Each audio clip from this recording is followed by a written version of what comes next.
The Trump administration has confirmed it's negotiating directly with Hamas.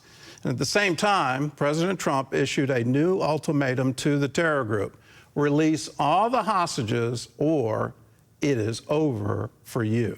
Well, the latest threat comes after President Trump met with a group of freed hostages in the Oval Office earlier this week. CBN's Chuck Holton reports. The White House confirmed Wednesday that it is engaged in secret direct negotiations with Hamas over the release of American hostages held in Gaza. Officials defended the talks as part of a broader effort to protect Americans. And look, dialogue and talking to people around the world to do what's in the best interest of the American people is something that the president has proven is what he believes is good faith effort to do what's right for the American people. After 33 hostages were released in recent weeks, 59 still remain captive in Gaza. President Trump met with recently released hostages in the Oval Office yesterday, who thanked him for his efforts. I was starved and I was tortured. You are the reason I am home alive. In a social media post, President Trump called Hamas sick and twisted, calling on them to release the hostages or there will be hell to pay. People don't realize the president meets with these people. He hears their stories. He's outraged, and rightfully so. He's tired, and he's lost his patience with it. Hamas responded it will only free the remaining hostages when there's a permanent ceasefire. In Israel, Lieutenant General Herzi Halevi officially stepped down as the IDF Chief of Staff. In his farewell speech, he reflected on the challenges faced during his tenure. This is my shift, and what happened is my responsibility. I would have preferred, of course, that none of this had happened.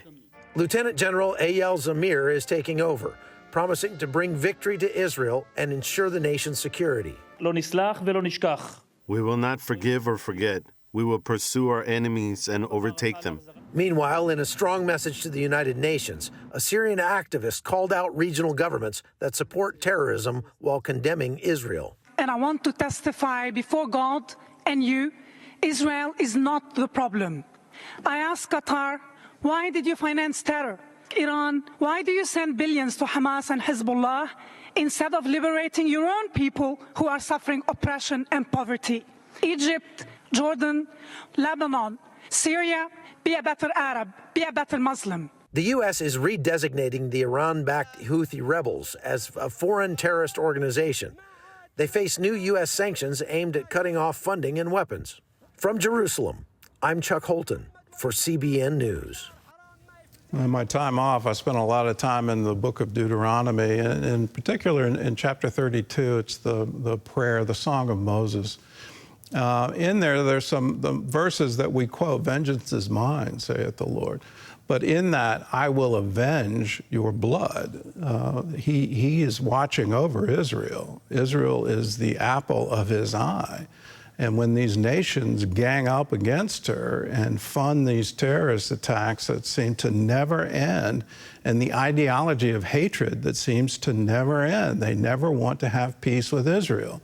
When you hear that phrase, from the river to the sea, what that means is wiping out every Jew in Israel and wiping Israel off the map, replacing it with one state, a Palestinian state. That's the goal of Hezbollah. That's the goal of Hamas. That's the goal of Iran. That's the goal of even the Palestinian Authority. And they say one thing in English on a world stage. They say an entirely different thing.